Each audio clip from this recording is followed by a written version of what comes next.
just beyond yourself. Just beyond yourself is where you need to be.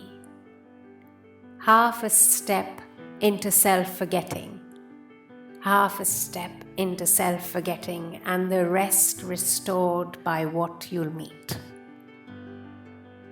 There's a road always beckoning.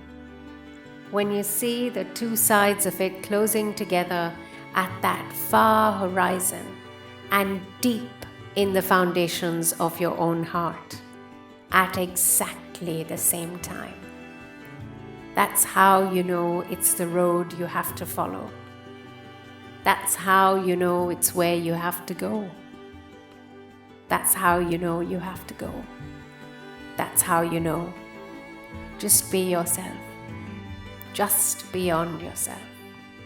It's where you need to be. So how does one get to that place beyond yourself? How do you move on from your difficult past and find strength in your vulnerability?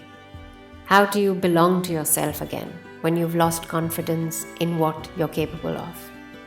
Starting all over again is an experience that is part of what it is to be a living being. But often finding your path again is all about how you take that first step and whom you take it with. I started my role at Fulfilling Lives in October last year, after a long period of being in recovery and without paid work. It felt like a great sense of achievement, but one of my biggest fears was that I wouldn't be able to survive my probation period because I've lived a very chaotic and unstructured life, and I still can't manage my time.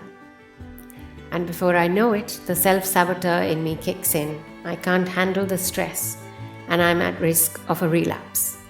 My job helps me pay my bills, but it's also the source of my mental ill health. And I end up exactly where I was, in that deep, dark hole of you'll never be good enough. Imagine honestly admitting all of this to the employer when you've only just begun, when you still need to prove to the organization that they've made the right choice by hiring you, and that you're ready to be relied upon again.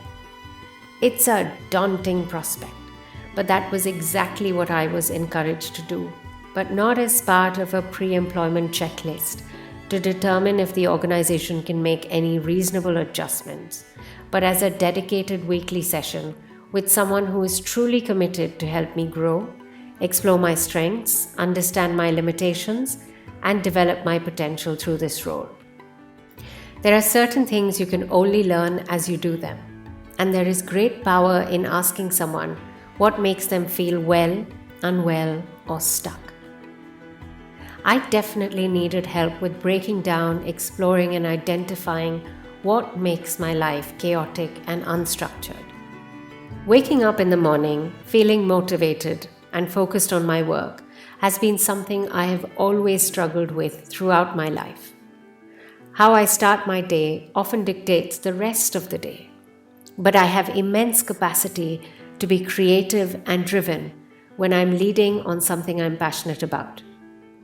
So during one of my development sessions, Andre and I came up with an idea to do something I liked first thing in the morning. She also encouraged me to approach my peers because I might not be the only one struggling from this, and doing something collectively raises the chances of sustaining a practice. Meditation and journaling helped me immensely during the first lockdown period, but I wasn't able to do any of it anymore because I now have to fit a full-time job in my chaotic routine. So as an experiment, I've now started holding a 10-minute daily morning meditation session, followed by a 5-minute journaling session to set the tone for the day. It helps me jump out of bed because I have to find a guided meditation I like and think of journaling prompts and my favorite music or poem to go with it.